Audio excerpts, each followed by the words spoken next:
ஆண்டவராகிய இயேசு கிறிஸ்துவின் ஈடு இணையற்ற திருநாமத்திலே உங்கள் யாவருக்கும் என் அன்பின் நல்வாழ்த்துக்களை தெரிவித்துக் கொள்கின்றேன். இந்த பரிசுத்த ஓய்வு நாள் ஆராதனைக்கு உங்கள் யாவரையும் வாழ்த்தி நாங்கள் வரவேற்கிறோம். இந்த நேரலை ஆராதனையிலே பங்கு பெற்றிருக்கிற உங்கள் ஒவ்வொருவரையும் தேவன் ஆசீர்வதிப்பாராக. அவருடைய மகிமை அளவுக்கு அதிகமாய் உங்களை மூடுவதாக நான் ஜெபிக்கிறேன். ஒரு விசை நம் கண்களை மூடி நாம் ஜெபிக்கலாம். எல்லா பிள்ளைகள் ஜெபிக்கலாமா? ஒரு விசை கண்களை மூடி நாம் கர்த்தரை நோக்கி பார்ப்போம். மகா இரக்கமும் கிருபையும் நிறைந்த என நல்ல ஆண்டவரே, இந்த பரிசுத்த ஓய்வு நாள் ஆராதனைக்காக உடைய சமூகத்தில் நாங்கள் கடந்து வருகிறோம்.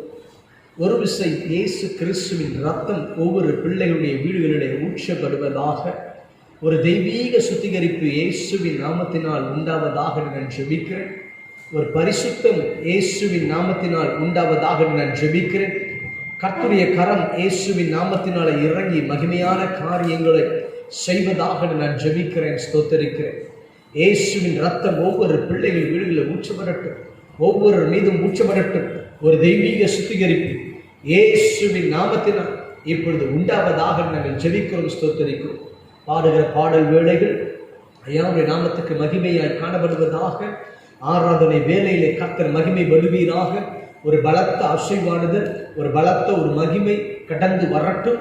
தேவனின் சுவாமி வார்த்தைகளில் எங்களோடு கூட பேசுங்கப்பா, நீங்க பேசுங்க ஐயாவுடைய வார்த்தை, உடைய சத்தம் எங்களுக்கு இயேசுவின் நாமத்தினால் கடந்து வருவதாக நான் ஜெபிக்கிறேன். விசேஷமாய் கர்த்தருடைய ஆளுகையை நாங்கள் பார்க்க கிருபை செய்யும். அந்த வார்த்தைகளை கேட்டு அதன்படி பிள்ளைகள் நடக்க கர்த்தர் கிருபை செய்வீராக. அறிவிப்பு வேலைகள், காணிக்கை பகுதிகள், கடைசி ஜெப வேலைகள் ஒவ்வொன்றையும் கர்த்தர் ஆசீர்வதித்துக் கொடுப்பீராக. இயேசு கிறிஸ்துவின் நாமத்தில் ஜெபிக்கிறோம் எங்கள் ஜீவனுள்ள நல்ல பிதாவே, ஆமென், ஆமென். எனக்கு அருமையான தேவ பிள்ளைகளை, இந்த பரிசுத்த ஓய்வு நாள் ஆராதனையிலே கூடி வந்திருக்கிற உங்கள் ஒவ்வொருவரையும் நான் மறுபடியும் வாழ்த்துகிறேன். இன்றைக்கு கர்த்தர் உங்கள் மத்தியிலே மகிமைப்படுவாராக. தேவ நாமம் மகிமைப்படுவதாக நான் ஜெபிக்கிறேன். கர்த்தர் மகிமையான கிரியைகளை என் தேவன் செய்வாராக. அவருடைய மகிமை அளவுக்கு அதிகமாய் நம் மத்தியிலே தங்கி தாபரிப்பதாக நான் ஜெபிக்கிறேன். இப்பொழுது கர்த்தருடைய பிள்ளைகள் பாடல்களை பாடும் பொழுது யாவரும் கரங்களை தட்டி உற்சாகமாய் பாடல்களை பாடுங்க. தேவ நாமம் மகிமைப்படுவதாக. கர்த்தர் நல்லவர். இன்று பரிசுத்த நாள் ஓய்வு நாள் ஆராதனைக்கு வந்திருக்கிற உங்கள் யாவரையும் ஆண்டவராகிய இயேசு கிறிஸ்துவின் இனிதான நாமத்தினாலே வாழ்த்தி வரவேற்கிறோம். ஏசாயா 43வது அதிகாரம், ஏசாயா 54வது அதிகாரம் 17வது வசனத்தில், உனக்கு விரோதமாய் உருவாக்கப்படும் எந்த ஆயுதமும் வாய்க்காதே போகும். இது கர்த்தருடைய ஊழியரின் சுதந்திரம் என்று தேவன் வார்த்தைகளை கொடுக்கிறார். இது தேவன் நமக்கென்று வைத்ததான ஒரு பொக்கிஷம். ஏனென்றால் நமக்கு விரோதமாய் உருவாக்கப்படும் எந்த ஆயுதமும் வாய்க்காதே போகும். அது நமது சுதந்திரம் என்று தேவன் அவரது வார்த்தையினால், அவரது வாயினால் நமக்கு வார்த்தைகளை கொடுத்திருக்கிறார். அந்த அபிஷேகம் நிறைந்தவர்களாய் நாம் என்றுமே எண்ணி எண்ணி தேவன் நமக்கு செய்த எண்ணிலடங்காத கிருபைகளை எண்ணி எண்ணி அவர் சமூகத்தில் நித்தமும் நாம் அவருக்கு நன்றிகளை சொல்லுகிறவர்களாய், அந்த நன்றியுள்ள இருதயத்தோடு இந்த பாடலை நாம் உற்சாகமாய் இணைந்து பாடலாம்.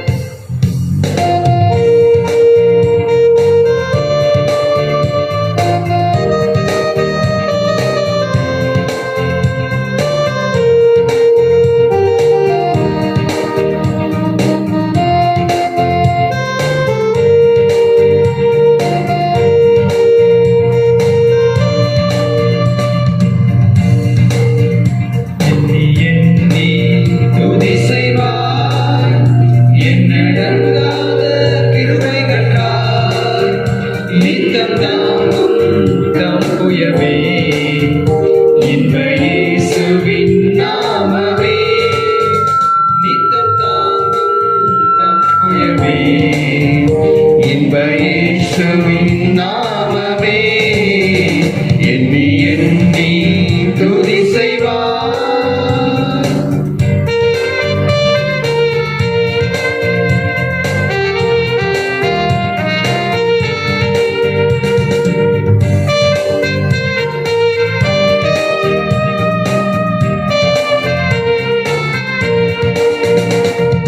யோர்தான் புரண்டு வரும்போல் எண்ணற்ற வாரங்களோ, யோர்தான் புரண்டு வரும்போல் எண்ணற்ற வாரங்களோ, எலியாவின் தேவன் எங்கே முந்தன் விசுவாச சோதனையில், எலியாவின் தேவன் எங்கே முந்தன் விசுவாச சோதனையில், எண்ணி எண்ணி துதி செய்வாய் என்னடங்காத கிருபைகளுக்காய், நித்தம் தாங்கும் தம் புயமே இன்ப இயேசுவின் நாமமே, நித்தம் தாங்கும் தம் புயமே இன்ப இயேசுவின் நாமமே, எண்ணி எண்ணி துதி செய்வார். உனக்கு எதிராய் வரும் ஆயுதங்கள் வாய்க்காதே போகும். ஏனென்றால் துதிக்கும் தேவன் உன்னோடத்தில் இருக்கிறார். தேவச்சனமே, அவர் நாமத்தை துதித்துக் கொண்டே இருக்கும்.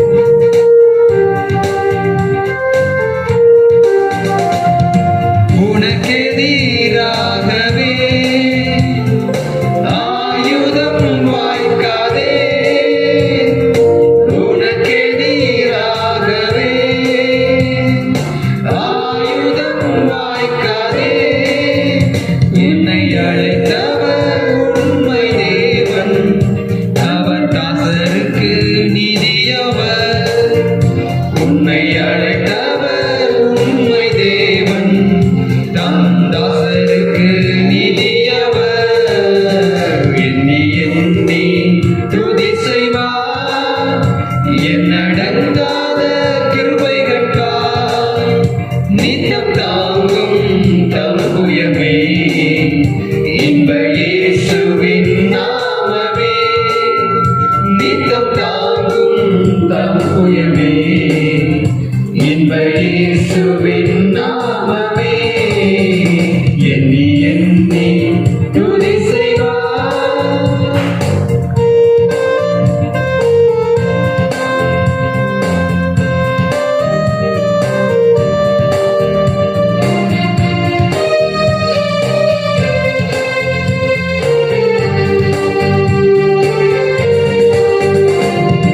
உன்னை நோக்கும் எதிரியின் கண்ணின் முன்னினில் பதறாதே, உன்னை நோக்கும் எதிரியின் கண்ணின் முன்னில் பதறாதே, கண்மணி போல் காக்கும் கரங்களில் உன்னை மூடி மறைப்பாரே, கண்மணி போல் காக்கும் கரங்களில் உன்னை மூடி மறைப்பாரே, எண்ணி எண்ணி துதி செய்வார் என்னடங்காத கிருபைகளுக்காய், இன்னும் தாங்கும் தம் புயமே இன்ப இயேசுவின் நாமமே, நித்தம் தாங்கும் தம் புயமே இன்ப இயேசுவின் நாமமே,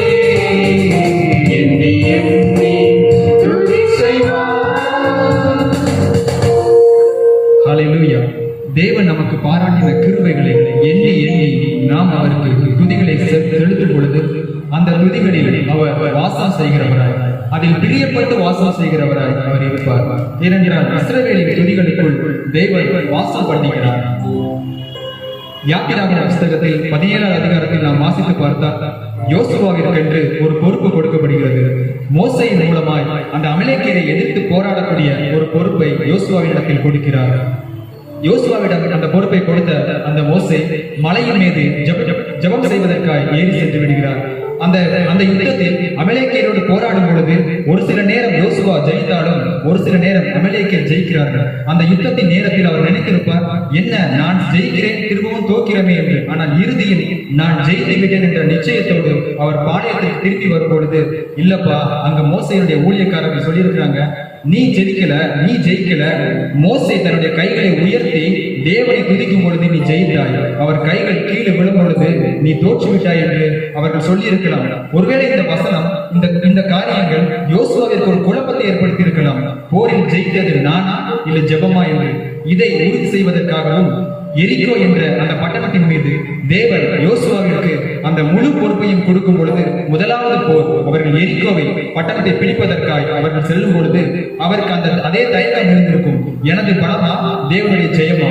அவர்கள் துதித்தார்கள், துதிக்க மாத்திரமே செய்தார்கள். எரிகோ கோட்டை இடித்து விழுந்தது. அவர்கள் அதை ஒன்றும் செய்யவில்லை.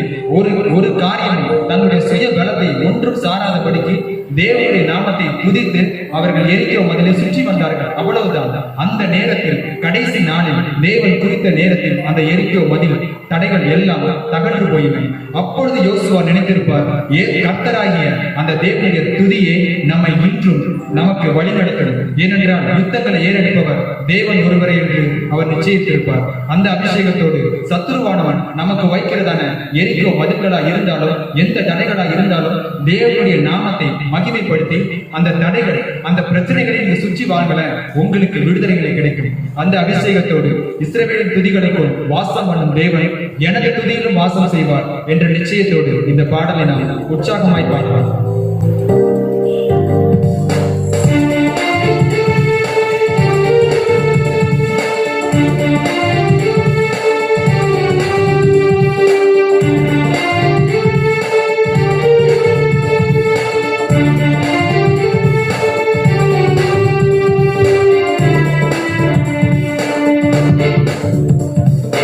இஸ்ரவேலின் துதிக்குள் வாசம் பண்ணும் தேவனே, இந்நேரம் அடியாய் துதிகள் மத்தியிலே இறங்கி வந்திடுமே. இந்நேரம் அடியாய் துதிகள் மத்தியிலே இறங்கி வந்திடுமே. உன் வாசல்களின் துதியோடும் உன் பிரகாரத்தின் புகழ்ச்சியோடும்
ஏறெடுங்கள்.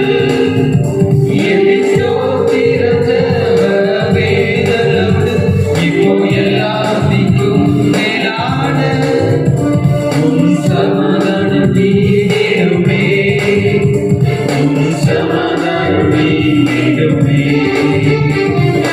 இஸ்ரவேலின் துதிக்குள் வாசம் பண்ணும் தேவனே, இந்நேரம் அடியார் துதிகள் மத்தியிலே இறங்கி வந்திடுமே.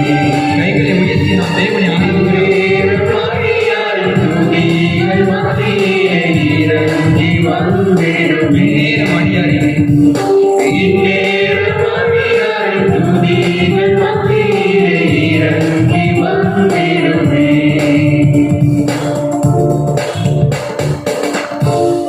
ஹல்லேலூயா.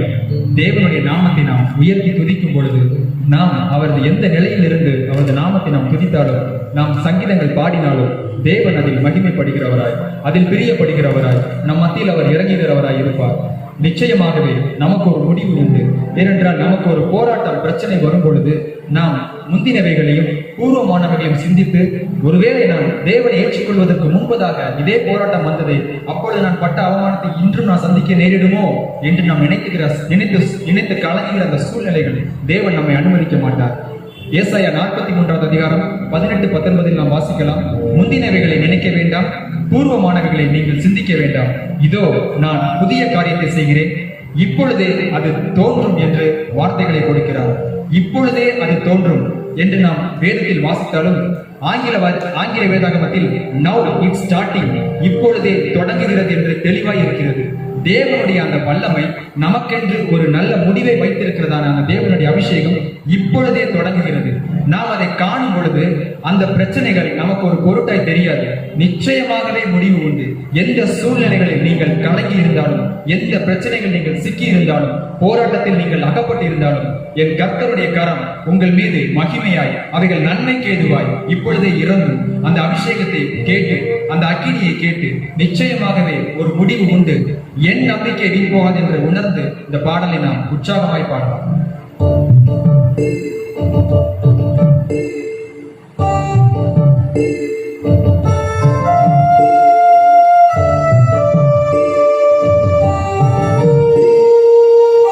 உணர்ந்தவர்களாய் பாடலாமே.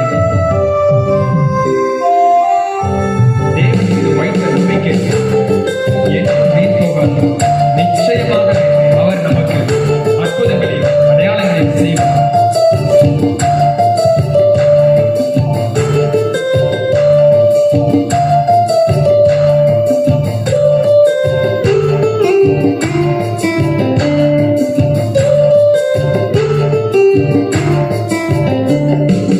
நிச்சயமாகவே ஒரு முடிவு உண்டு.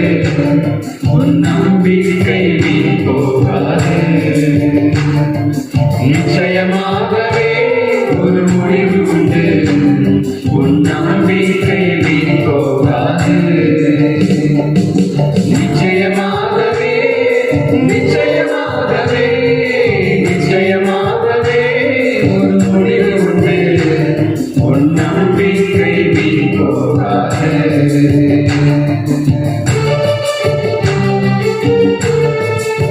முந்தினவைகளை நினைக்க வேண்டாம், பூர்வமானவைகளை சிந்திக்க வேண்டாம். இதோ புதிய காரியங்களை செய்கிறேன் என்று சொன்ன ஆண்டவர், இதோ இந்த ஆண்டு இறுதியிலே நீங்கள் அதை சுதந்திரித்துக் கொள்வாய். நீங்கள் விசுவாசித்தார். ஆமென்.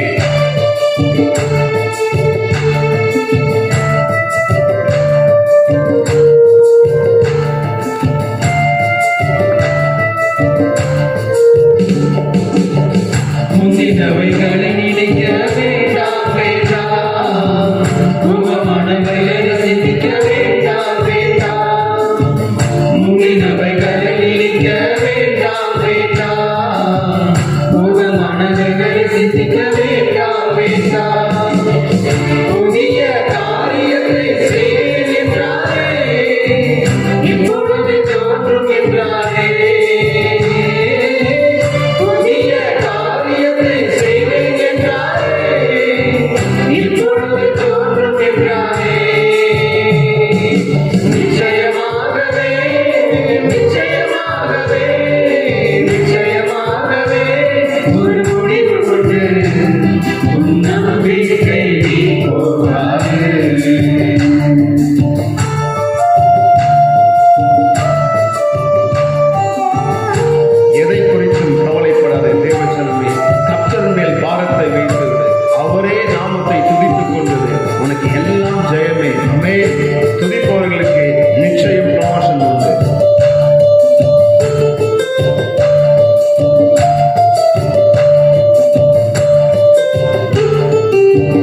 அல்லேலூயா.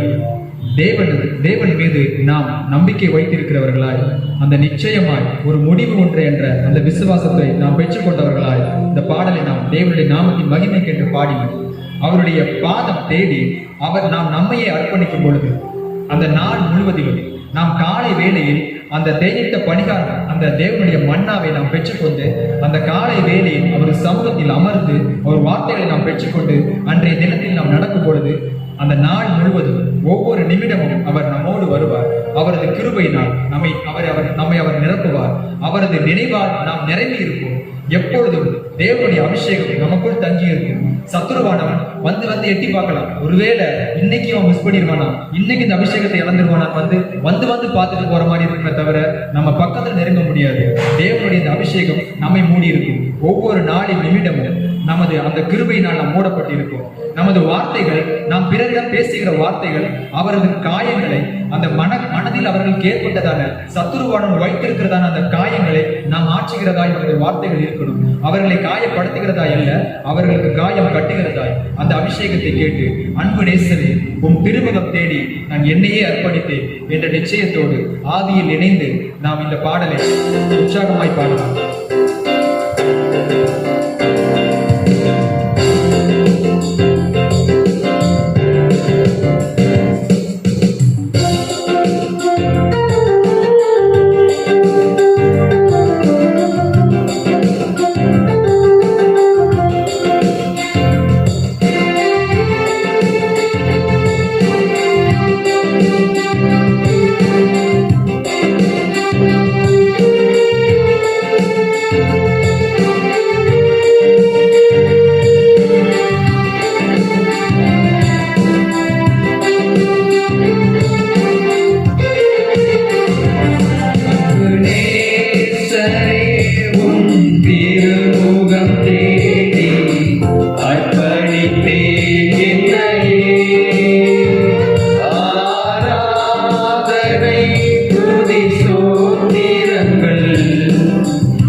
இந்த நாளில் ஒவ்வொரு நிமிடமும் என்னை ஒரு நினைவால் நிரப்புகிற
அதற்கு எங்கும் இணை கிடையாது. அதற்கு அந்த மகிழ்ச்சிக்கு எங்கும் ஈடு இணை கிடையவே கிடையாது. ஏனென்றால் தேவன் நம்மை ஊழியத்திற்கென்று அழைக்கும் பொழுது நமக்கு ஒரு தகுதி இல்லாமல் இருந்திருக்கலாம். ஆனால் ஊழியத்திற்கென்று அவர் அழைத்த பின்பு, அந்த ஊழியத்தை நிறுத்தின பின்பு நாம் நமது ஜெப வேலைகளை நம்மை தாழ்த்தலாமே தவிர அந்த ஊழியத்தின் நேரத்தில் பெருமை கொள்வதற்காக அல்ல, வைராக்கியம் கொள்ள வேண்டும். நாம் மேட்டிலை கொள்ளக்கூடாது. தேவனுடைய ஊழியத்தை செய்வதற்கு நாம் பெருமை கொள்ள வேண்டும். நாம் அந்த ஊழியத்தை செய்வதற்கு தேவனை எடுத்து பயன்படுத்துகிறார் என்று அந்த வைராக்கியம் நமக்குள் இருக்க வேண்டும். அந்த வைராக்கியத்தோடு நாம் எனக்கென்று தேவன் வைத்திருக்கிறதான அந்த கிருபைகளை நான் நித்தமும் சுதந்திரித்துக் கொள்வேன். ஏனென்றால் எனக்கு எந்த ஒரு பிரச்சனைகள் வந்தாலும் என் முடிவுக்கு, என் பாதைகளுக்கு தீபமாய், என் கால்களுக்கு வெளிச்சமாய் கர்த்தர் நீர் இருக்கிறீர் என்ற நிச்சயம் நமக்குள் எப்பொழுது இருக்கும். ஏனென்றால் நமக்கு ஒரு தகுதி இல்லாத நிலையில் அவர் நம்மை தூக்கி நிறுத்தி தகுதியாய் நம்மை மாற்றி ஊழியத்தில் வைத்திருக்கிறார். அந்த தகுதியை நாம் பெற்றுக் கொண்டோமே, அந்த தகுதியை நாம் பயன்படுத்துகிறோமோ, அந்த தகுதிக்குரிய கணத்தை நாம் கொடுக்கிறோமோ, என் முடிவுக்கு நீர்தானப்பா, என் பாதைகளுக்கு தீபமாய், என் வாழ்வுக்கு உதயமாய் என்னை நீ தெரிந்து கொண்டீரே, நான் நம்மை துதிப்பேன் என்று அந்த அபிஷேகத்தை கேட்டு அனைவரும் எழுதி நின்று இந்த பாடலை நாம் அபிஷேகத்தோடு அக்கினியோடு நாம் பாடலாம்.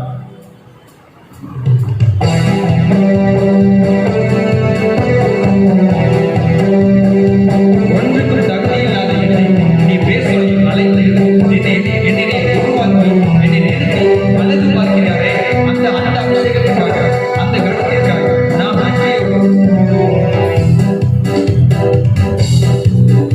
என் முடிவுக்கு விடிவும் நீரே, என் வாழ்வுக்கு உதயம் நீரே, என் முடிவுக்கு விடிவும் நீரே, என் வாழ்வுக்கு உதயம் நீரே. என்னையா தெரிந்து கொண்டீரே, என்னையா அழைத்து விட்டீரே, என்னையா தெரிந்து கொண்டீரே, என்னையா அழைத்து விட்டீரே. தகுதியில்லாத என்னை தகுதியாய் மாற்றி கண்மலையில் நிறுத்தினீரே. ஆமாப்பா, தகுதியில்லாத என்னை தகுதியாய் மாற்றி கண்மலையில் நிறுத்தினீரே. என் முடிவுக்கு விடிவும் நீரே, என் வாழ்வுக்கு உதயமும் நீரே, என் முடிவுக்கு விடிவும் நீரே, என் வாழ்வுக்கு உதயமும் நீரே.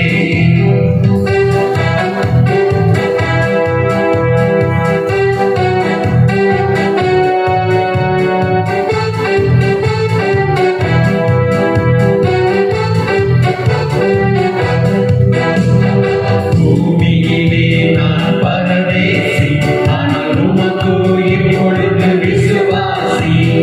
பூமியிலே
வாழ்வுக்கு உதயம் நீரே. என்னை சோதித்து குணமிடுவார் அல்லவா? நான் சுத்தம் பண்ணால் அதன் பின்பு விளக்குவேன். அந்த அபிஷேகத்தை கேட்கிறேன். அவன் அக்கினியை கொடுப்பான்.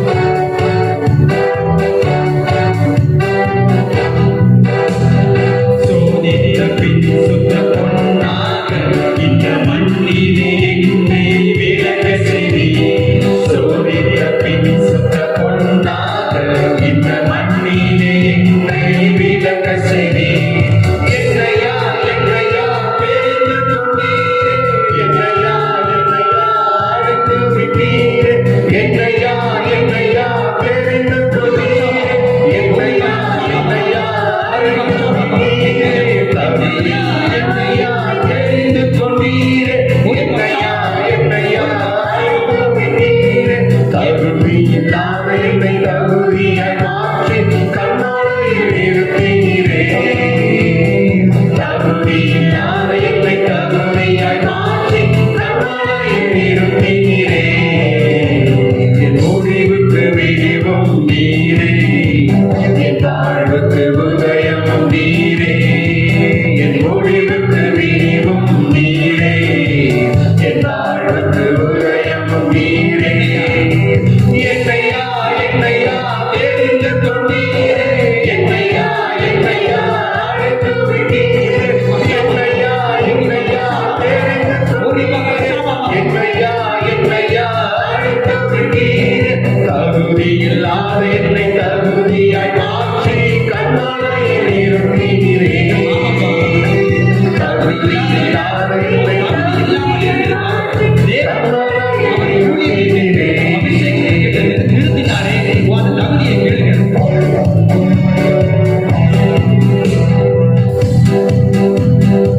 பூமியிலே நான் பரதேசி, ஆனால் உமக்கோ இப்பொழுது விசுவாசி.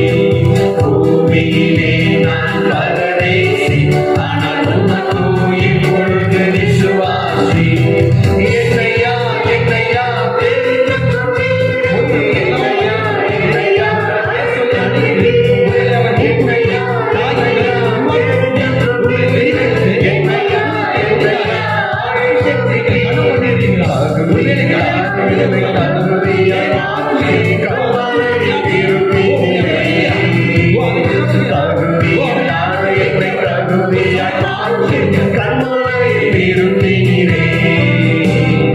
முடிவுக்கு விடிவும் நீரே, என் வாழ்வுக்கு உதயமும் நீரே.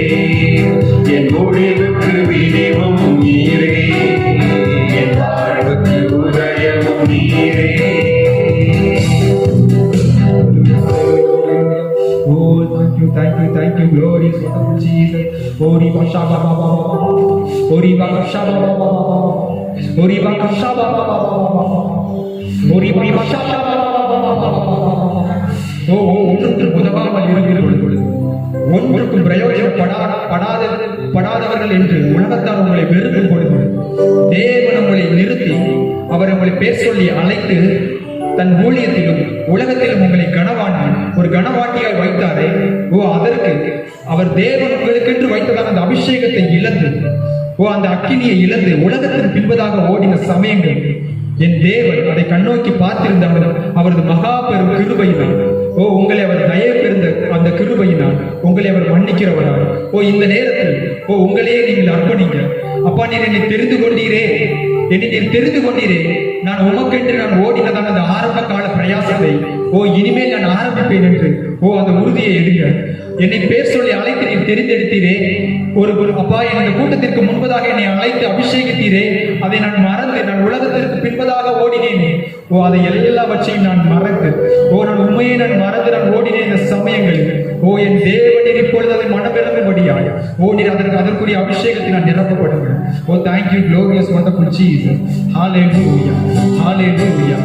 அவருடைய ஊழியத்தை உங்களை நம்பி கொடுத்திருக்கிறார்கள். thank you Lord, thank you Jesus. hallelujah. thanks. இந்த கனமுள்ள ஊழியத்தை அந்த கனமுள்ள ஊழியத்தை உங்களை நம்பி கொடுத்ததான அந்த ஊழியத்தை நிறைவேற்ற முடியும். அதை கனம் நிறைந்தது கனம் படுத்துகிறவர்களாய் நாம் அதை நிறைவேற்ற வேண்டும்.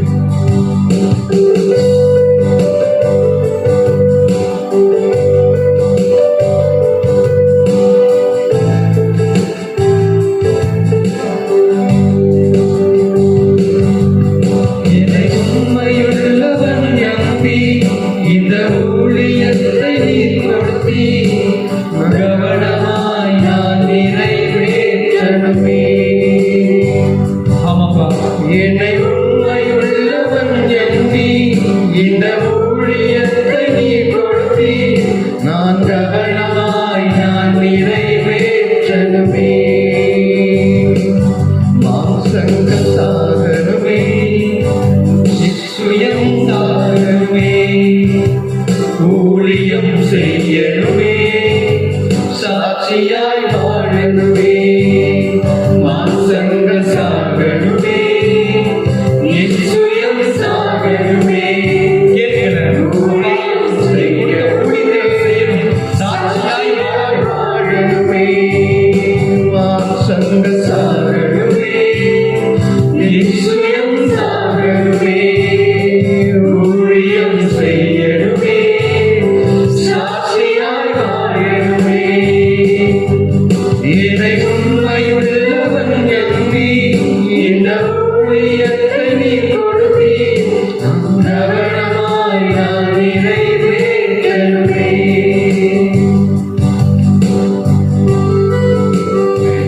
தள்ளப்பட்ட கல்லாய் நான் இருந்த பொழுது என் நேசத்தில் என்னை தேடி வந்தீரப்பா. உள்ளத்தின் ஆழத்திலிருந்து அந்த அன்புக்காய் நன்றிகளை சொல்லுவோம்.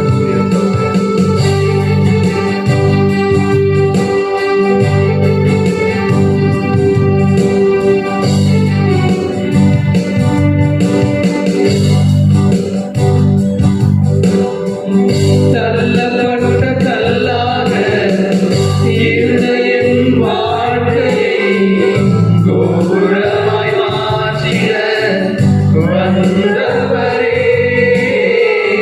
தள்ளப்பட்ட கல்லாக இருந்த என் வாழ்க்கையை கோபுரமாய் மாற்றிட வந்தவரே.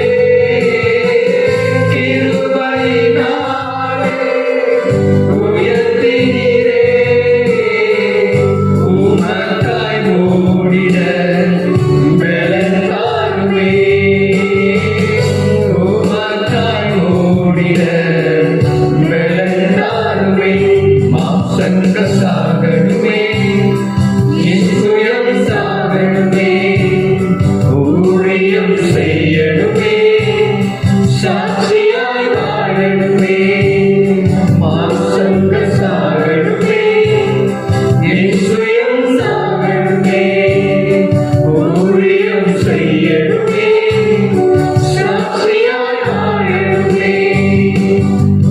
என்னை உண்மையுள்ளவன் நம்பி இந்த ஊழியத்தை நீ கொடுத்தி நான் கவனமாய் நான் நிறைவேற்றணுமே.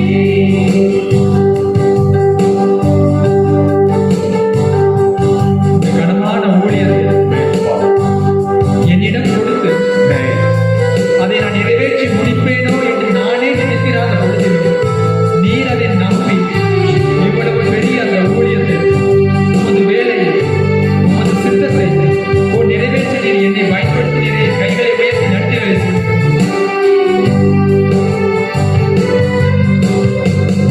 எதை வைத்து என்னை இவ்வளவாய் நம்பி கனமான ஊழியத்தை கொடுத்தவரே.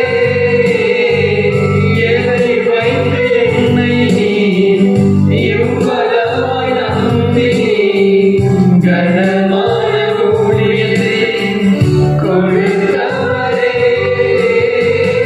பரிசுத்த ஆவியால் நிரப்பிடுவே. வைராக்கியமாய் நான் வாழ்ந்திட வேணும். வைராக்கியமாய் நான் வாழ்ந்திடவே. மாம்சங்கள் சாகணுமே, சுயம் சாகணுமே, ஊழியம் செய்யணுமே, சாட்சியாய் வாழணுமே. மாம்சங்கள் சாகணுமே, சுயம் சாகணுமே, ஊழியம் செய்யணுமே, சாட்சியாய் வாழணுமே. என்னை உண்மையுள்ளவன் நம்பி என் ஊழியத்தை நீ கொடுத்தி கவனமாய் நான் நிறைவேற்றணுமே.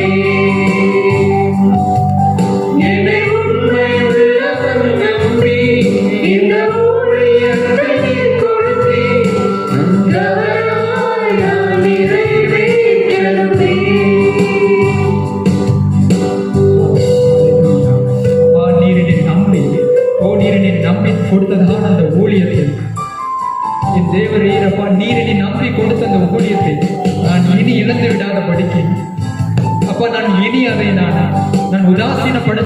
படிக்கு, நான் சுயத்தை சாராத படிக்கு, நான் பெருமைப்படுத்தாத படிக்கு, நான் உயர்த்தாத படிக்கு, தேவரீர் உம்முடைய சமூகத்தில் நான் அமர்ந்து உம்முடைய நாமத்தின் மகிமைக்கென்ற அந்த ஊழியத்தை செய்வேன் என்று உள்ளத்தின் ஆழத்தில் இருந்து அந்த உறுதிகளை நீங்கள் ஏறெடுக்கலாம்.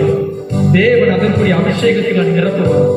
எதை ஒன்றுக்கும் உதவாதவர்களாய், ஒன்றுக்கும் நாம் பிரயோஜனமற்றவர்களாய், எதற்கும் நாம் கனமுள்ளவர்களாய் இல்லாமல் இருந்தாலும் தேவன் அதை நம்மை நம்பி கொடுத்திருக்கிறாரே. அவரது ஊழியத்தை நிறைவேற்றி முடிப்பதற்கு நம்மை எடுத்து பயன்படுத்துகிறாரே. அதற்கு நன்றிகளை சொல்வோம்.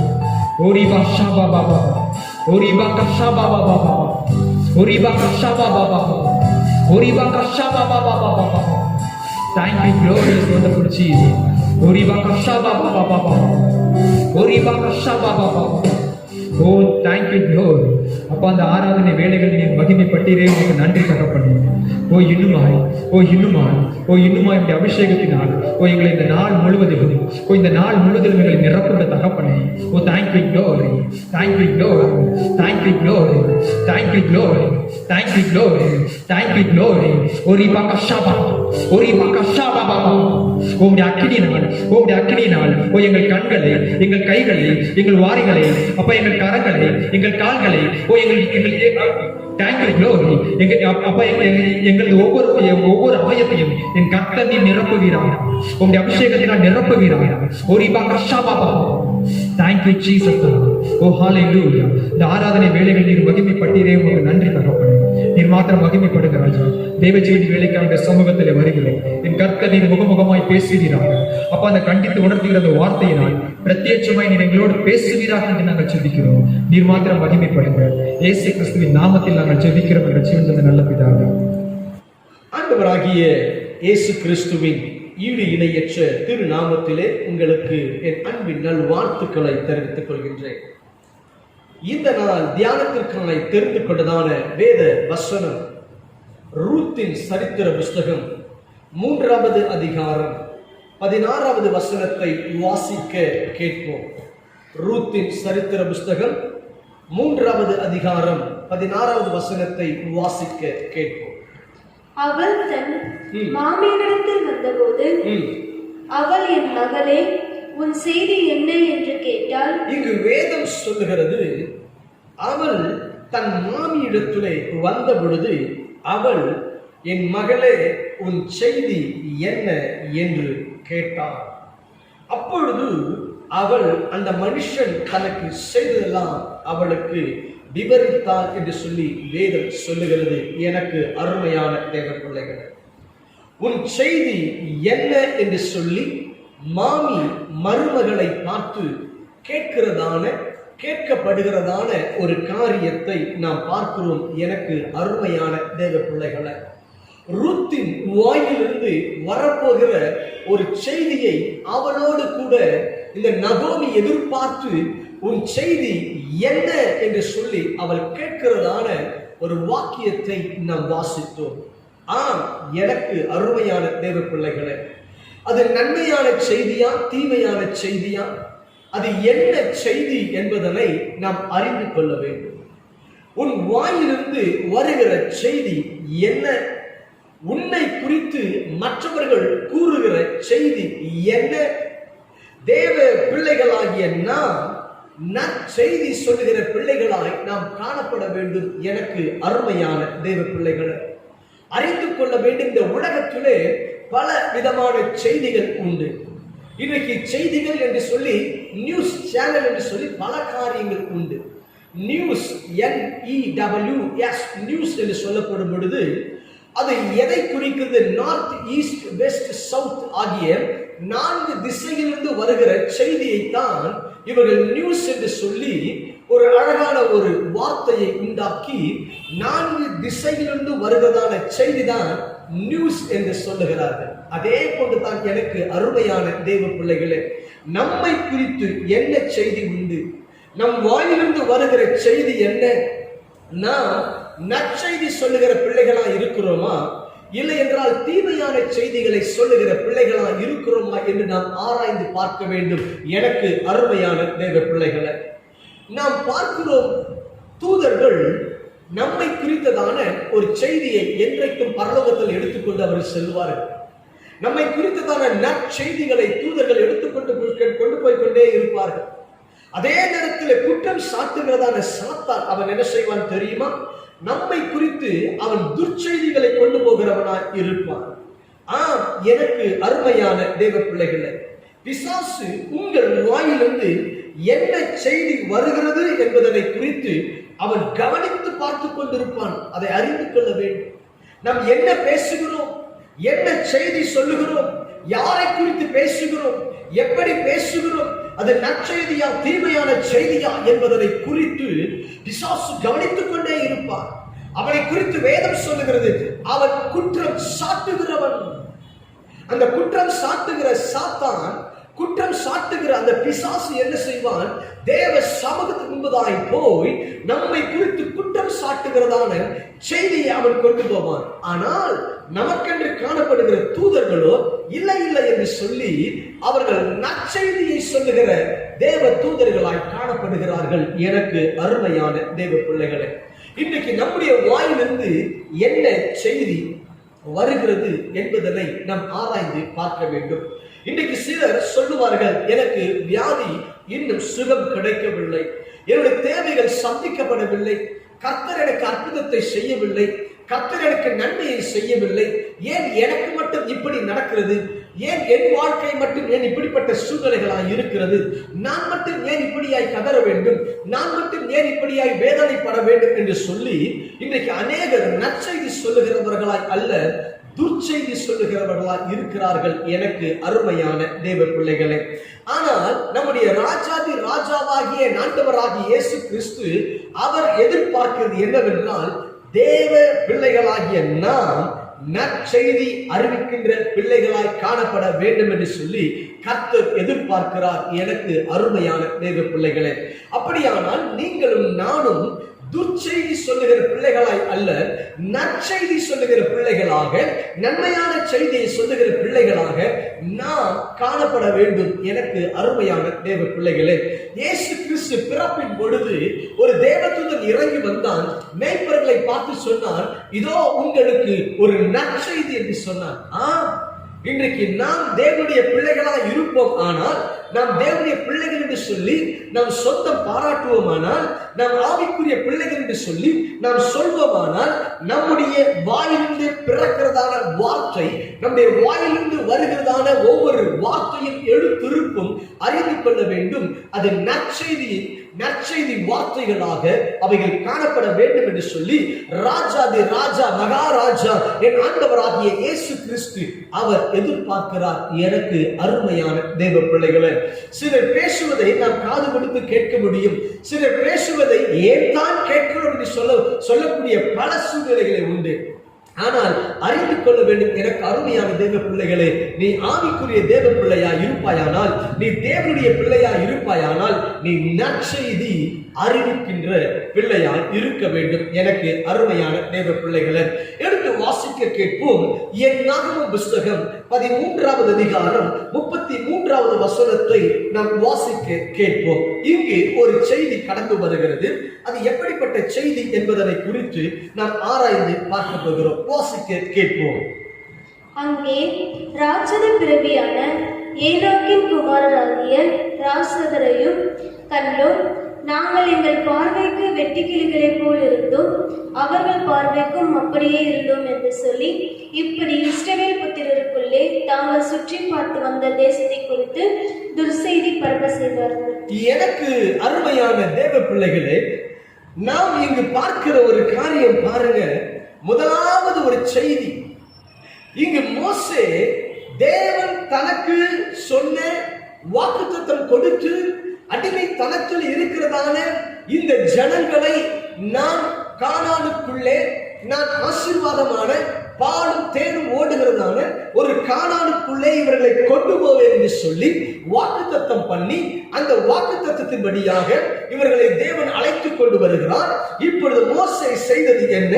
அந்த தேசத்தை வேவு பார்க்கும்படியாக மோசே ஜனங்களை அனுப்புகிறார்.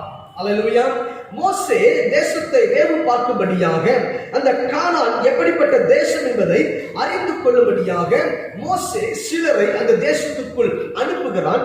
அந்த தேசத்தை அவர்கள் சுற்றி பார்த்து வேவு பார்த்து விட்டு கடந்து வந்ததான 10 நபர்கள் சொல்லுகிற காரியம் என்ன தெரியுமா? அவர்கள் துர்ச்செய்தியை சொன்னார்கள் என்று வேதம் சொல்லுகிறது. எனக்கு அருமையான தேவ பிள்ளைகள், அவர்கள் சொல்லுகிறார்கள், அங்கே ராட்சத பிறவியான ஏனாக்கின் குமாரனாகிய ராட்சதர்களை கண்டோம். நாங்க அவங்க பக்கத்துல போனா நாங்க ஒரு வெட்டுக்கிளிய மாதிரி இருந்தோம். அவங்க எங்களை பார்க்கறதுக்கு, அவங்கள பார்க்க அவ்வளவு உயரமா இருந்தார்கள். அவர்கள் ராட்சத பிறவியா இருந்தார்கள். எங்கள் பார்வைக்கு நாங்கள் வெட்டுக்கிளிகளை போல இருந்தோம் என்று சொல்லி வசனம் சொல்லுது பாருங்க. இஸ்ரவேல் புத்திரருக்குள்ளே தாங்கள் சுற்றி பார்த்து வந்த தேசத்தை குறித்து துர்ச்செய்தியை பரம்ப செய்தார்களாம். அல்லேலூயா. இந்த சத்தத்தை கேட்டுக்கொண்டிருக்கிற எனக்கு அருமையான தேவ பிள்ளையே, நீ என்ன செய்து கொண்டிருக்கிறாய்? இன்றைக்கு ஆவிக்குரிய பிள்ளை என்று சொல்லுகிறாய், நான் அபிஷேகம் பெற்றிருக்கிறேன் என்று சொல்லுகிறாய், நான் தேவனுடைய வல்லமையை பெற்றிருக்கிறேன் என்று சொல்லுகிறாய். ஆனால் துர்ச்செய்தியை பரப்பிக் கொண்டிருக்கிறார். அறிந்து கொள்ள வேண்டும் என கருமையான தேவ பிள்ளைகளை. இவர்கள் சொன்ன காரியம் என்ன தெரியுமா? இந்த கானான் நமக்கு வேண்டாம், நாம் இப்போது இருக்கிற இந்த தேசத்திலேயே நாம் குடியிருந்து விடுவோம். இந்த கானானியர்கள், அந்த கானான் தேசம் நமக்கு தேவையில்லை என்று சொல்லி இவர்கள் காணப்படுகிற சூழ்நிலை எனக்கு அருமையான தேவ பிள்ளைகளை அறிந்து கொள்ள வேண்டும். ஆனால் அந்த தேசத்திற்குள்ளே போனதான 10 பேர் துர்ச்செய்தி பரப்பினார்கள். ஆனால் 2 பேர் சொன்னது என்ன தெரியுமா? அந்த தேசத்தை கர்த்தர் நமக்கு கொடுப்பார். அல்லேலூயா. அந்த தேசத்தை குறித்து அவர்கள் சொல்லும் பொழுது, அந்த தேசத்தில் குடியிருக்கிற ஜனங்கள் பலவான்கள், பட்டணங்கள் அரணிப்பானவைகள், மிகவும் பெரியவைகளுமாய் இருக்கிறது. அங்கே ஏனாக்கின் குமாரரை கண்டோம். அமலேக்கிய தென்புறமான தேசத்தில் குடியிருக்கிறார்கள். ஏத்தியரும் எபூசியரும் எமோரியரும் மலைநாட்டில் குடியிருக்கிறார்கள். கானானியர் கடல் அருகையும் அது மாத்திரம் யோர்தானிலும் குடியிருக்கிறார்கள். அப்படி வேதம் சொல்கிறது, காலேப் மோசேக்கு முன்பதாக ஜனங்களை அமர்த்தி, நாம் உடனே போய் அதை சுதந்தரித்துக் கொள்வோம், நாம் அதை எளிதாய் ஜெயித்துக் கொள்வோம் என்று சொல்லுகிறார்கள்.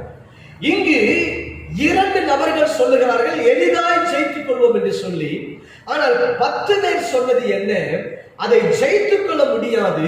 அந்த ஏனாக்கின் குமாரர்கள் ராட்சத பிறவியா இருக்கிறார்கள். நாம் எல்லோரும் வெட்டுக்கிளிகளை போல இருக்கிறோம், இது நம்மால் முடியாது என்று சொல்லுகிறார். எனக்கு அருமையான தேவ பிள்ளைகளை, அதே அதிகாரத்தில் 31வது வசனத்தை நாம் வாசிக்க கேட்போமே. என் நாகமம் 13வது அதிகாரம் 31வது வசனம்.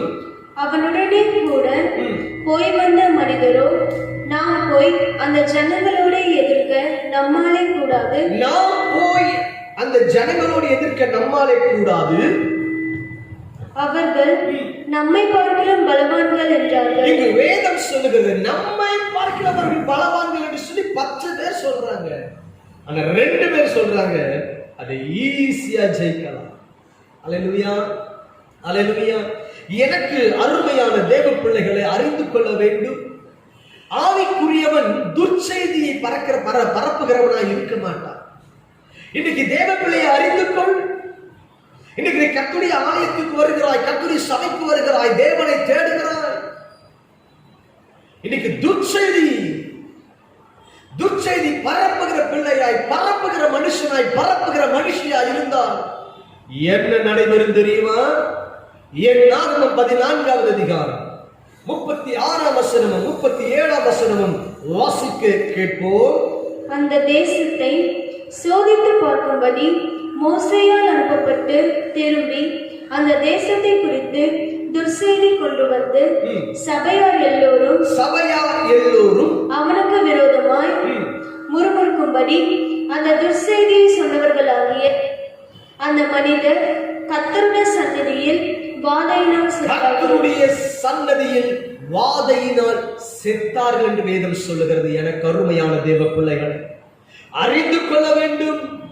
துர்ச்செய்தி பரப்பினால், துர்ச்செய்தி சொன்னால் கர்த்தருடைய வாதை உன் மீது கடந்து வரும்.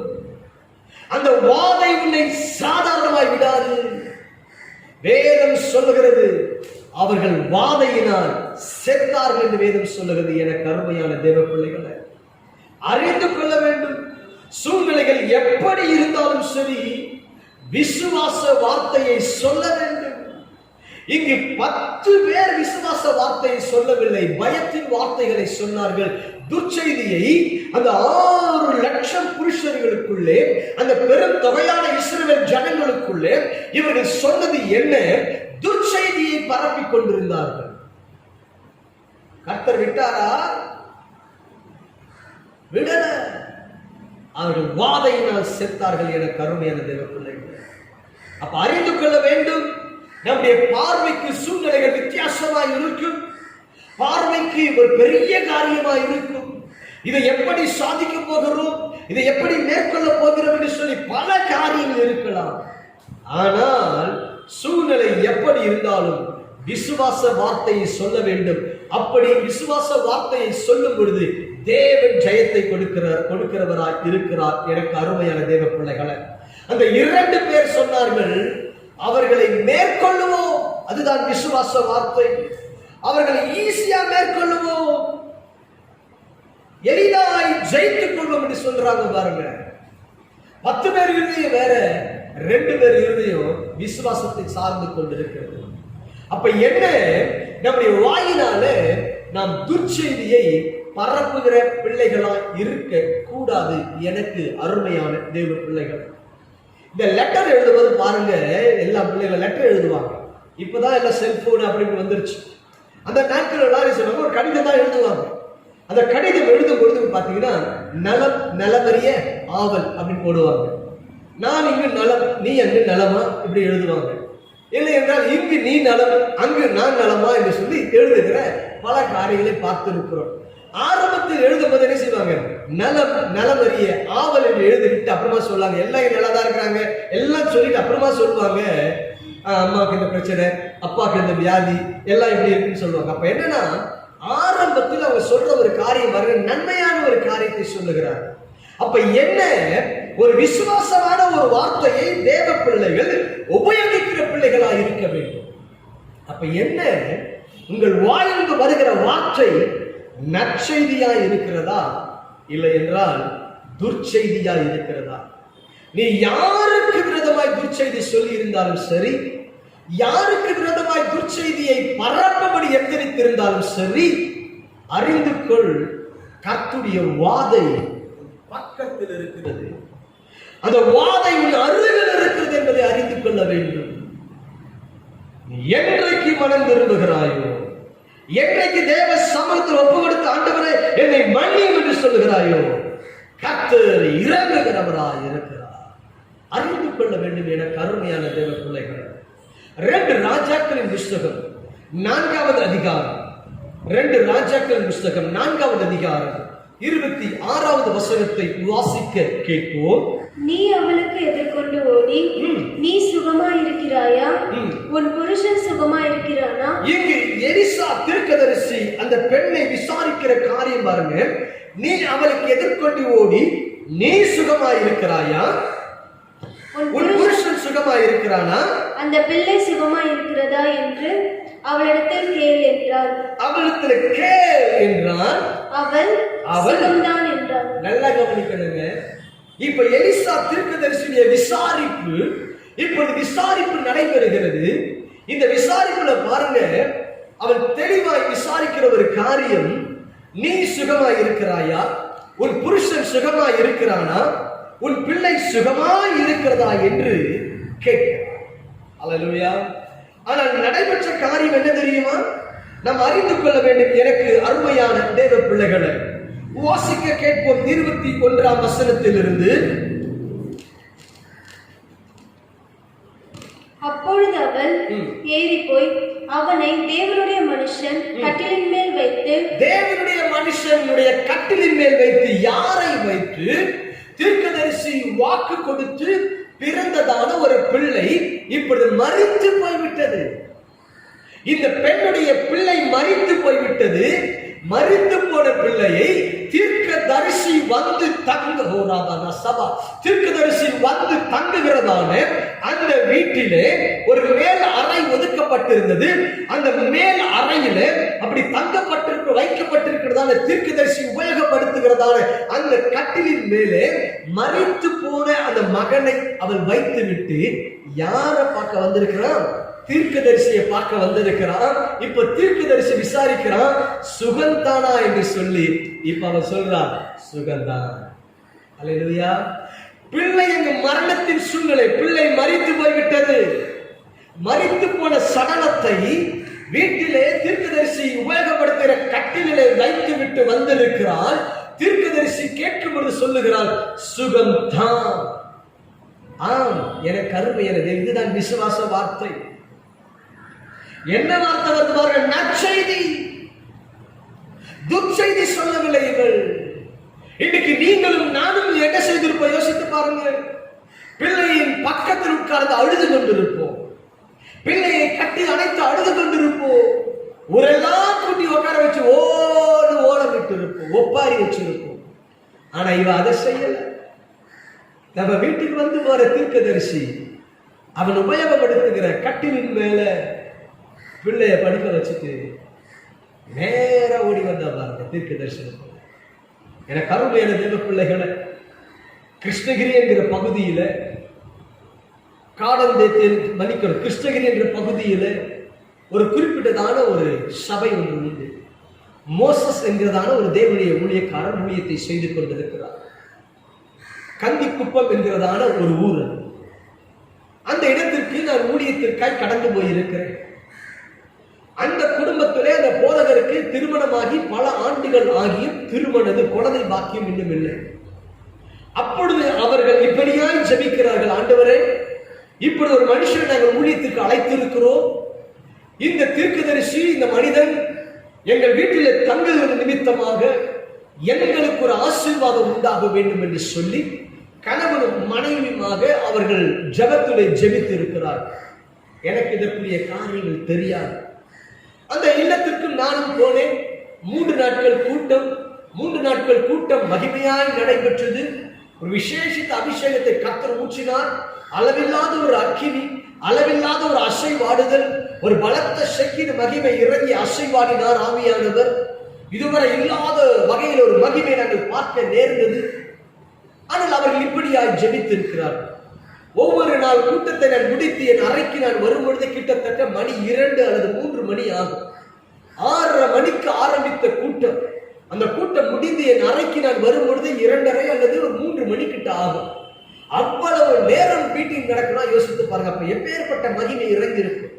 அற்புதங்கள் ஏராளமாய் நடக்கும், நேரடியான அற்புதங்கள் நடக்கும். கடாரணங்கள் கண்ட சாட்சி, இன்னும் அதற்குரிய அத்தாட்சிகள், சாட்சிகள், அதற்குரிய காரியங்கள் எங்கள் கரத்தில் உண்டு. ஆம், எனக்கு அருமையான தேவ பிள்ளைகள், அவர்கள் இப்படியாய் ஜெபித்தார்கள். ஒரு ஆசீர்வாதம் நடக்க வேண்டும், எங்களுக்கு ஆண்டவர் ஒரு ஆண் பிள்ளையை கொடுக்க வேண்டும் என்று ஜெபித்தார்கள். அவர்களுடைய விசுவாசத்தின்படியே நானும் கடந்து வந்து விட்டேன். நாட்கள் கடந்தது. எனக்கு தொலைபேசி அழைப்பு வந்தது. பாஸ்டர், கர்த்தர் ஒரு அற்புதத்தை செய்திருக்கிறார் என்னவென்று கேட்டேன். நாங்கள் இப்படியாய் ஜெபித்தோம். இந்த ஜெபத்தை கர்த்தர் கேட்டு ஒரு அற்புதத்தை செய்தார். நிச்சயமாக இப்பொழுது மனைவி இப்படி கர்ப்பமா இருக்கிறான்னு சொன்னாங்க. இப்ப அழகா குழந்தை எடுத்து குழந்தை பல வயது இருக்கிறார். கர்த்தர் நேர்த்தியை நடத்தி கொண்டிருக்கிறார். எனக்கு அருமையான தேவ பிள்ளைகள், எந்த ஒரு காரியத்தை நம் சர்வ சாதாரணமாக எடுத்துக்கொள்ள முடியாது. அப்ப அறிந்து கொள்ள வேண்டும். இந்த பெண் பாருங்க, அவள் தீர்க்கதரிசி விசாரிக்கும் பொழுது அவர் துர்ச்செய்தி சொல்லுகிறவளாய் அல்ல, அவள் நற்செய்தி சொல்லுகிறவர்களாக, மரித்து போன மகன் அங்கு இருக்கும் பொழுது கூட அவன் மரித்தான் என்று சொல்லவில்லை, சுகமாய் இருக்கிறான் என்று சொல்லுகிறார். அதுதான் விசுவாச வார்த்தை. இன்னைக்கு நீங்க எப்படி பேசுறீங்க சொல்லுங்க பார்க்கலாம். எனக்கு ஒண்ணுமே நடக்கல, எனக்கு மட்டும் அற்புதம் நடக்க மாறுது, என் வாழ்க்கையில மட்டும் அற்புத கிரியை செய்ய மாட்டேன்.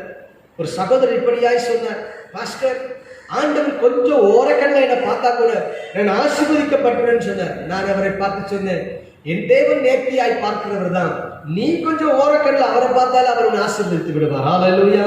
அப்ப என்ன, இன்றைக்கு நாம் அவரை சரியாய் பார்க்கிறது கிடையாது. எனக்கு அருமையான தேவ பிள்ளைகள், எத்தனை காலம்தான் நீ அவிசுவாசமான வார்த்தைகளை சொல்லிக் கொண்டிருப்பார்? எத்தனை காலம்தான் இயேசு இருதயத்தை வேதனைப்படுத்திக் கொண்டிருப்பார்? உனக்கு நன்மைகளை செய்து கொண்டிருக்கிறாரே, இந்த காலம் மட்டும் உனக்கு ஜீவனை கொடுத்து வைத்திருக்கிறாரே, நீ போகையிலும் வருகையிலும் உன்னை ஆசீர்வதித்து உன்னை கண்ணின் மணி போல பாதுகாக்கிறாரு. இன்னைக்கு காலையில் நான் வரும்பொழுது கூட ஒரு லாரியும் ஒரு காரும் அப்படியே மோதுகிறது என் கண்ணுக்கு நான் பார்த்த ஒரு கார். அது மோதி இந்த கண்ணாடிகள் செதறுகிறது பார்க்கிறேன். ஜஸ்ட் எனக்கு முன்னாடி அந்த காரியம் நடைபெறுகிறது. நான் கொஞ்சம் அவசரப்பட்டிருந்தேன், வண்டி நான் ஓட்டுறது கொஞ்சம் நான் வேகம் எடுத்திருந்தேன்னா நான் கண்டிப்பாக அந்த காருக்கு அந்த லாரிக்கு நடுவில் நான் இருந்திருக்கேன். ஆனா பாருங்க, லாரி நேரம் போய் கரெக்ட் அந்த கார்ல இடிச்சு காருடைய கண்ணாடி செதுறுகிறது. நான் தெளிவா இந்த காரியங்களை பார்க்கிறேன். எனக்கு அருமையான தேவ பிள்ளை அறிந்து கொண்டு அவர் நம்ம எவ்வளவு அழகாய் காக்கிறாரு பாருங்க. ஹல்லேலூயா. நேர்த்தியாய் வலதுபுறம் போ இடதுபுறம் போ என்று சொல்லி நம்முடைய வாகனத்தை திருப்புகிறாரே, அப்பேற்பட்ட தேவன் நம்மோடு கூட இருக்கிறாரு. அந்த நேசம் எவ்வளவு அருமையான யோசித்து பாருங்க. ஹல்லேலூயா. சுகம்தான். நான் இப்படிதான் ஜெபம், ஆண்டவரே என்னோடு வாரும், நான் இப்பொழுது புறப்படுகிறேன், என் கூட வாங்கன்னு சொல்லுவேன், அவர் கடந்து வருவார். ஹல்லேலூயா. அப்ப என்ன, நம்முடைய வாயிலே விசுவாச வார்த்தை, நற்செய்தியான வார்த்தைகள் தான் வர வேண்டும், துர்ச்செய்தி வரக்கூடாது. சிலர் சொல்வாங்க, தங்களையே சபித்துக் கொள்வாங்க. ஆமா, உங்களுக்கு எல்லாம் நடக்குது, எங்களுக்கு நடக்க மாறுது. இந்த ஆண்டவருக்கு ஏதாவது இப்படி ஒரு வித்தியாசம்? அவர் வித்தியாசம் பார்க்கிறவர் அல்ல. உன்னுடைய நினைவுதான் வித்தியாசமாய் இருக்கிறது, உன்னுடைய செயல்தான் வித்தியாசமாய் இருக்கிறது. அறிந்து கொள் தேவ பிள்ளையே, தேவன் அப்படிப்பட்டவர் அல்ல. அவர் பட்சபாதம் பார்க்கிற தேவன் அல்ல. அவர் அனைவரையும் நேசிக்கிற கர்த்தர். ஹல்லேலூயா, ஹல்லேலூயா. எனக்கு அருமையான தேவ பிள்ளைகளே, துர்ச்செய்தி சொல்லுகிறவர்களாய் நாம் இருக்கக்கூடாது. நலமான செய்திகளாக, நன்மையான செய்தியை சொல்லுகிற பிள்ளைகளாய் நாம் காணப்பட வேண்டும் என்று சொல்லி கர்த்தருடைய ஆவியானவர் எச்சரிக்கிறார். ஆதியாகமம் 22வது அதிகாரம் 7ஆம் வசனமும் 8ஆம் வசனமும் வாசிக்க கேட்போம். இங்கு ஒரு செய்தி எப்படிப்பட்ட ஒரு காரியமா இருக்கு என்பதை குறித்து நாம் அறிந்து கொள்ள போகிறோம். வாசிக்க கேட்போம். அப்பொழுது ஈசாக்கு தன் தகப்பனாகிய ஆபிரகாமை நோக்கி, என் தகப்பனே என்றான். அதற்கு அவன், என் மகனே, இதோ இருக்கிறேன் என்றான். அப்பொழுது அவன், இதோ நெருப்பும் கட்டையும் இருக்கிறது, இதோ நெருப்பும் கட்டையும் இருக்கிறது, தகன பலிக்கு ஆட்டுக்குட்டி எங்கே? தகன பலிக்கு ஆட்டுக்குட்டி எங்கே என்றார். அதற்கு ஆபிரகாம், என் மகனே, தேவன் தமக்கு தகன பலிக்கான ஆட்டுக்குட்டியை பார்த்துக் கொள்வார் என்றான். தேவன் தமக்கு தகன பலிக்கான ஆட்டுக்குட்டியை பார்த்துக் கொள்வார் என்றார். இங்கு ஒரு விசுவாச வார்த்தை தகப்பன் பிள்ளையிடத்தில் சொல்லுகிறார். இது ஏதோ தேவன் அழைத்த உடனே மறுநாள் நடைபெற்ற காரியம் அல்ல, ஏதோ ஒரு சாதாரண காரியமும் கிடையாது. 1ஆம் வசனம் 2ஆம் வசனத்தை நீங்கள் வாசித்து பார்ப்பீர்களானால் அங்கு அவர் சொல்லுகிறார், உன் புத்திரனும் ஏகசுதனும் உன் நேசகுமாரனுமாகிய ஈசாக்கை நீ இப்பொழுது அழைத்துக் கொண்டு மோரியா தேசத்தின் மலைக்கு போய் அங்கே நான் உனக்கு குறிக்கும் மலைகளில் ஒன்றின் மேல் அவனை தகன பலியிடு. ஒரு வேதனையான காரியம் பாருங்க. நேசகுமாரன் எவ்வளவு நேசத்தை, பாசத்தை வச்சிருக்கிறான். அந்த பிள்ளைய நீ எனக்கு தகன பலியாய் கொடுக்க வேண்டும் என்று சொல்லி கர்த்தர் சொல்லுகிறார். எவ்வளவு ஒரு வேதனையான ஒரு சூழ்நிலை. ஏதோ ஒரு நாள் பிரயாணம் கிடையாதுங்க, 3 நாள் பிரயாணம் பண்ணுகிறார்கள். 4ஆம் வசனம் வாசிக்க கேட்போம். ஆதியாகமம் 22வது அதிகாரம் 4வது வசனத்தை வாசிக்க கேட்போம். 3ஆம் நாளில் ஆபிரகாம் தன் கண்களை ஏறெடுத்து பார்த்து தூரத்திலே அந்த இடத்தை கண்டார். அப்ப எத்தனை நாள் வந்துட்டு இருக்காங்க? 3 நாள் பிரயாணம். நம்மளை பார்த்து ஆண்டவர் இது போல, ஏசுசாமி உன் பிள்ளையை தகன பலியா கொடுங்க, என்ன பண்ணுவாங்க? ஊழியத்தை கொடுக்கறதே கஷ்டப்படுறோம். ஹல்லேலூயா. அவருடைய ஊழியத்துக்கு அர்ப்பணிக்கிறதுக்கே கஷ்டப்படுறோம். கேரளாவில் ஒரு குறிப்பிட்ட ஊழியத்துக்கு போயிருக்கும் பொழுது தேவன் அந்த குடும்பத்தில் காணப்படுகிற ஒரு இளைய மகனை கர்த்தர் காண்பித்து அவனை ஊழியத்துக்கு அபிஷேகம் சொன்னார். நான் அவனை அழைத்து அபிஷேகித்த பொழுது அவர்கள் சொன்னார்கள், நாங்க எங்க பிள்ளைய முதல் பிள்ளைய தான் நாங்க ஊழியத்தை கொடுத்திருக்கிறோம் பாஸ்டர். முதல் பிள்ளை கால் ஊனமான பிள்ளை. இவங்க எதை கொடுத்திருக்கிறாங்களா? கர்த்தருடைய ஊழியத்தில் ஹalleluya. கர்த்தருக்கு எதை கொடுத்தாலும் பெஸ்டா கொடுக்கணும். ஆமென் சொல்லுங்க. ஹalleluya. இன்னைக்கு அப்படிதான் அநேகர் இருக்கிறார்கள். அநேகருடைய ஜீவியங்கள் அப்படித்தான் இருக்கிறது. எனக்கு அருமையான தேவ பிள்ளைகளை அறிந்து கொள்ள வேண்டும். இங்க 3 நாட்கள் பிரயாணம்.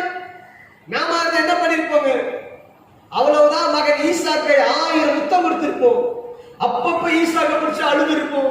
ஐயோ ஈசாக்கே, ஐயோ ஈசாக்கே, நான் இன்னைக்கு கூட பாக்குறேன், 2 நாள் கழிச்சு பார்க்க முடியாது. 2ஆவது நாள் பார்த்திருப்பான், அப்ப முத்தம் கொடுத்திருப்பான், அப்ப பிடிச்சிருப்பான், ஐயோ நாளைக்கு கூட பார்க்க முடியாது. அப்படிதான் நாம் அழுதிருப்போம். ஆனால் இங்கு ஈசாக்கு மகன் ஆபிரகாமை பார்த்து கேட்கிறார், நெருப்பு இருக்கு, கட்டை இருக்கு ஆண்டவரே, கட்டை இருக்கு தகப்பனே, ஆட்டுக்குட்டி எங்க? இவன் வாயிலிருந்து வருகிற ஒரு செய்தி பாருங்க, தகன பலிக்காக ஆட்டுக்குட்டியை கர்த்தர் பார்த்துக் கொள்வார். யெகோவா ஈரே, கர்த்தர் பார்த்துக் கொள்வார். 3 நாள் பிரயாணம் பண்ணி அந்த இடத்தை பார்த்தவன் சொல்லுகிறான், கர்த்தர் பார்த்துக் கொள்வார்ப்பா. அல்லேலூயா. அதுதான் விசுவாச வார்த்தை. இந்த இடத்துல துர்ச்செய்தியான வார்த்தை கொடுக்கப்படவில்லை. என கருமையான தேவ பிள்ளைகள், இன்னைக்கு நீங்களும் நானும் என்ன செய்து கொண்டிருக்கிறோம் ஆராய்ந்து பாருங்க. நம்முடைய ஜீவியங்கள் எப்படியாய் போய் கொண்டிருக்கிறது? கர்த்தர் இன்னைக்கு கண்ணோக்கமாய் பார்க்கிறார். இந்த சத்தத்தை கேட்டுக்கொண்டிருக்க தேவ பிள்ளையை கர்த்தர் பார்த்துக் கொள்வார் என்று சொல்லுகிறாயா? இல்லை என்றால் புலம்பிக் கொண்டிருக்கிறாயா? அழுது கொண்டிருக்கிறாயா? ஹalleluya.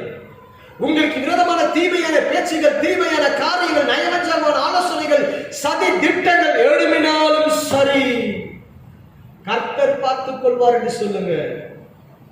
கர்த்தர் இறங்கினால் ஒரு மனிதனை அவர் ஒரு அடி போட்டார்னா எழுதுக்க முடியாது, தெரியுமா? ஹalleluya. கர்த்தர் நல்லவர், கர்த்தர் நல்லவர், கர்த்தர் நல்லவர், கர்த்தர் நல்லவர். கர்த்தருடைய கையில விழுகிறது எவ்வளவு பயங்கரமாக இருக்குமே.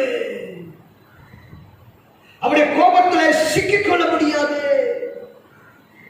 அறிந்து கொள். ஆபிரகாம் சொன்னான், கர்த்தர் பார்த்துக் கொள்வார். ஆமென்.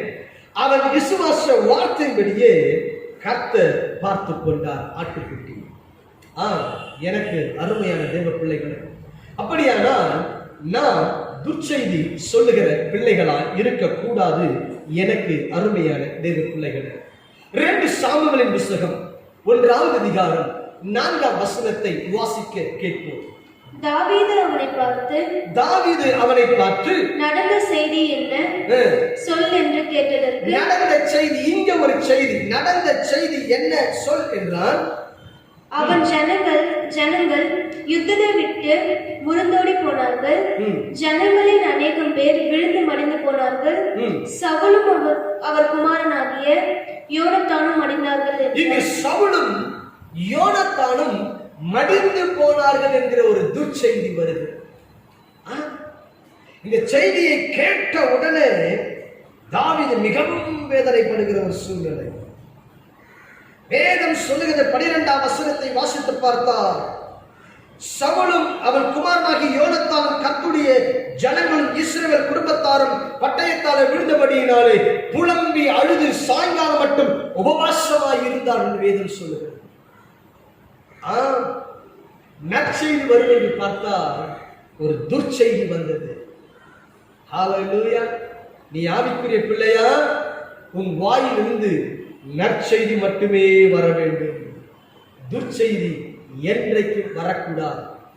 நீதிமொழிகளின் புத்தகம் 25ஆவது அதிகாரம் 25ஆவது வசனம், தூர தேசத்திலிருந்து வரும் நற்செய்தி, தூர தேசத்திலிருந்து வரும் நற்செய்தி விடாய்த்த ஆத்துமாவுக்கு, விடாய்த்த ஆத்துமாக்களுக்கு கிடைக்கும் குளிர்ந்த தண்ணீருக்கு சமானம். குளிர்ந்த தண்ணீருக்கு சமானம். தூரத்திலிருந்து வருகிறதான நற்செய்தி எனக்கு அருமையான தேவ பிள்ளைகளே, இன்றைக்கு உங்களுக்கு பரலோகத்திலிருந்து வந்து கொண்டிருக்கிறதான இந்த நற்செய்தி, இன்றைக்கு கர்த்தருடைய ஆவியானவர் இன்றைக்கு உங்களுக்கு கொடுத்து கொண்டிருக்கிறதான இந்த நற்செய்தி உங்களை குளிர பண்ணுகிறதா இருக்கிறது. நீதிமொழிகளின் புத்தகம் 15ஆவது அதிகாரம் 30ஆவது வசனத்தை வாசிக்க கேட்போம். கண்களின் ஒளி இருதயத்தை பூரிப்பாக்கும், நற்செய்தி எலும்புகளை புஷ்டியாக்கும். நற்செய்தி எலும்புகளை புஷ்டியாக்கும். ஆமென். அப்ப என்ன செய்தி நம்ம வாழ்க்கையில் இருக்கணுங்க? நற்செய்தி மட்டுமே இருக்க வேண்டும். அதுதான் எலும்புகளை புஷ்டியாக்குகிறதா இருக்கு. ஆமென் சொல்லுங்க. ஹல்லேலூயா. நம் எலும்புகளை புஷ்டியாக்குகிற நற்செய்தி எனக்கு அருமையான தேவ பிள்ளைகள். நற்செய்தியை சார்ந்து கொள்ளு. ஆமென். வேதத்திலே ஒரு குறிப்பிட்ட நற்செய்தியை குறித்து இப்போது ஆராய்ந்து பார்க்க போகிறோம். முதலாவது துர்ச்செய்தியை பார்த்தோம். இப்போது நற்செய்தி. 1 ராஜாக்களின் புஸ்தகம் 1வது அதிகாரம் 42வது வசனத்தை வாசிக்க கேட்போம். அவன் பேசிக் கொண்டிருக்கையில் ஆசாரியனாகிய அபியத்தாரின் குமாரன் யோனத்தான் வந்தான். அப்பொழுது அதோனியா, உள்ளே வா, நீ கெட்டிக்காரன், நீ நற்செய்தி கொண்டு வருகிறவன் என்றான். நீ நற்செய்தி கொண்டு வருகிறவன். அல்லேலூயா. இங்க சொல்றான், நீ கெட்டிக்காரன், நீ நற்செய்தி கொண்டு வருகிறான். ஆனா என்ன செய்தி தெரியுமா? வாசிப்போம் தொடர்ச்சியாக. யோனத்தான் அதோனியாவுக்கு பிரதியுத்தரமாக, ஏது தாவீது ராஜாவாகிய நம்முடைய ஆண்டவன் சாலமோனை ராஜாவாக்கினாரோ? சாலமோனை ராஜாவாக்கினாரே கேள்விப்பட்டவுடன் அவ்வளவுதான் கூடதெல்லாம் ஓடிட்டான். அறிந்து கொள்ள வேண்டும் என கருமையான தேவ பிள்ளைகள். கெட்டிக்காரன் தான் நற்செய்தி கொண்டு வந்தான். ஆனா அந்த நற்செய்தி தான் மற்றவர்கள் வித்தியாசமாயிருக்கும். சரி போகட்டும். இன்னொரு காரியத்தை பார்ப்போம். 2 சாமுவேலின் புஸ்தகம் 18வது அதிகாரம் 19வது வசனத்தை வாசிக்க கேட்போம். சாதோக்கின் குமாரனாகிய அகிமாஸ் கர்த்தர் ராஜாவை அவர் சத்துருக்களின் கைக்கு நீங்களாக்கி நியாயம் செய்தார் என்னும் செய்தியை அவருக்கு கொண்டு போக நான் ஓடட்டுமே என்றான். எனக்கு அருமையான தேவ பிள்ளைகளை அறிந்து கொள்ள வேண்டும். இவன் சொல்லுகிறான், இப்போது அப்சலோம் இங்கு அவன் கொன்று போடப்பட்டான், அவன் சூழ்நிலைகள் அடித்தவன் கொன்று போடப்பட்டான் என்று சொல்லி 15ஆம் வசனம் சொல்லுகிறது. ஆனால் இங்கு அறிந்து கொள்ள வேண்டும், இப்போது ஒரு செய்தியை கொண்டு போவதற்காக சாதேக்கின் குமாரனாகிய அகிமாஸ் கர்த்தர் ராஜாவை சத்துருக்களின் கையிலாக்கி நீங்களாக்கி நியாயம் செய்தார் என்று செய்தியை அவருக்கு கொண்டு போக நான் ஓடட்டுமா என்று சொல்லி யோவாபை நோக்கி கேட்கிறார். எனக்கு அருமையான தேவ பிள்ளைகளை வாசிப்போம். 20வது வசனம். யோவாப் அவனை நோக்கி இன்றைய தினம் நீ செய்தியை கொண்டு போக கூடாது. இன்னொரு நாளிலே நீ செய்தியை கொண்டு போகலாம். ராஜாவின் குமாரன் செத்தபடியினால் இன்றைக்கு நீ செய்தியை கொண்டு போக வேண்டாம் என்று சொல்லி அகிமாசிடத்திலே யோவாப் தெளிவாய் சொல்லுகிறார். அப்ப யார் செய்தியை கொண்டு போக வேண்டும், யாரை அனுப்பலாம் என்று தீர்மானிக்கிறான். 21ஆம் வசனத்திலிருந்து 25 வரை வாசிக்க கேட்போம். யோவாப் கூஷியை நோக்கி நீ போய் கண்டதை ராஜாவுக்கு அறிவி என்றான். கூஷி யோவாபை வணங்கி ஓடினான். சாதோக்கின் குமாரனாகிய அகிமாஸ் இன்னும் மறுபடியும் யோவாபை நோக்கி எப்படியானாலும் கூஷின் பிறகாலே நானும் ஓடட்டுமே என்று திரும்ப போகக்கூடாதுன்னு சொல்லிட்டான். நற்செய்தி நீ கொண்டு போக கூடாது, நீ இன்னைக்கு சொல்லக்கூடாதுன்னு சொல்லிட்டான். ஆனா இவன் அடம் பிடிச்சிருக்கிறான் பாரு. இவன் அடம் பிடிச்சிட்டு நான் மறுபடியும் போவேன்னு சொல்லிட்டு யோவாபிடத்துல மறுபடியும் கேட்கிறான். வாசிங்க. யோவாப், என் மகனே, சொல்லும்படியாய் உனக்கு நல்ல செய்தி இல்லாதிருக்கையில் நீ ஓட வேண்டியது என்ன என்று கேட்கிறான். வாசிங்க. அதற்கு அவன், எப்படியானாலும் நான் ஓடுவேன் என்றான். இது அடம்பிடிக்கிறது. எப்படியானாலும் நான் ஓடுவேன் என்றான். அப்பொழுது யோவாப் ஓடு என்றான். அப்படியே அகிமாஸ் சமனான பூமி வழியாய் ஓடி கூஷிக்கு முந்தி ஓடினான். நல்லா கவனிக்கணும். சமமான பூமியில் ஓடி கூஷுக்கு முன்பதாக ஓடினான். தாவீது 2 ஒலிமுக கெவுளி வாசலில் நடுவாக உட்கார்ந்திருந்தான். ஜாமம் காக்கிறவன் அலங்கத்தில் இருக்கிற கெவுளியின் மேல் நடந்து தன் கண்களை ஏறெடுத்து, இதோ ஒரு மனுஷன் தனியே ஓடி வருவதை கண்டு கூப்பிட்டு ராஜாவுக்கு அறிவித்தான். அப்பொழுது ராஜா, அவன் ஒருவனாய் வந்தால் அவன் வாயிலே நல்ல செய்தி இருக்கும். நல்லா கவனிக்கணும். அவன் ஒருவனாய் வந்தால் அவன் வாயிலே நல்ல செய்தி இருக்கும் என்றான். யார் சொல்றது? தாவீது சொல்றான். ஒருவனாய் வந்தால் நல்ல செய்தி இருக்கும். வாசிங்க. அவன் ஓடிவிட்டு வரும்போது ஜாமம் காக்கிறவன் வேறொருவன் ஓடி வருவதை கண்டு வேறொரு ஓடி வருவதை கண்டு அதோ பின்னொருவன் தனியே ஓடி வருகிறான் என்று வாசல் காக்கிறவனுடனே கூப்பிட்டு சொன்னான். அப்பொழுது ராஜா அவரும் நல்ல செய்தி கொண்டு வருகிறான் என்றான். அறிந்து கொள்ள வேண்டும். இங்கு நாம் பார்க்கிறோம், ஒரு நல்ல செய்தியை கொண்டு வருகிறான் சொல்லி யார் எதிர்பார்த்து கொண்டிருக்கிறது? தாவீது எதிர்பார்த்து கொண்டிருக்கிறான். யோவாப் அகிமாசை சொல்லுகிறான், நீ போக வேண்டாம், இன்றைக்கு நற்செய்தி இல்லை. ஏனென்றால் தாவீதின் மகனாகிய அப்சலோம் இப்பொழுது மரித்து விட்டான். அது சுக செய்தி கிடையாது, அது நற்செய்தி கிடையாது, அதை கொண்டு போக வேண்டாம் என்று சொல்லுகிறான். அறிந்து கொள்ள வேண்டும். அந்த நாட்களில் நற்செய்தி கொண்டு போகிறவனாக இந்த அகிமாஸ் காணப்பட்டான். ஆனால் இந்த அகிமாசோ இப்பொழுது நான் ஓடுறேன், நான் கூஷுக்கு முன்னாடி ஓடுறேன், நான் போய் சொல்றேன்னு சொல்லிட்டு கட்டாயப்படுத்துறது நிமித்தமாக யோவாப் ஓடு என்று சொல்லிவிடுகிறான். இப்பொழுது இவன் கூஷுக்கு முன்பதாக ஓடி வருகிறான். நடைபெற்றது என்ன? 27வது வசனம். மேலும் ஜாமம் காக்கிறவன் முந்தினவனுடைய ஓட்டம் சாதோக்கின் குமாரன் அகிமாசுடைய ஓட்டம் போல் இருக்கிறது என்று வருகிறவனுடைய ஓட்டம் யாருடைய ஓட்டம் போல இருக்குதா? அகிமாசின் ஓட்டம் போல் இருக்கிறது என்று எனக்கு தோன்றுகிறது என்றான். அப்பொழுது ராஜா அவன் நல்ல மனுஷன், அவன் நல்ல செய்தி சொல்ல வருகிறான். நல்லா கவனிக்கிறோம், கொஞ்சம் ஆழமான சத்தியம். நல்ல மனுஷன் யாருங்க? அகிமாசை குறித்து சொல்றாங்க பாருங்க. தாவீது சொல்றான், அவன் நல்ல மனுஷன், நல்ல செய்தி கொண்டு வருவான்.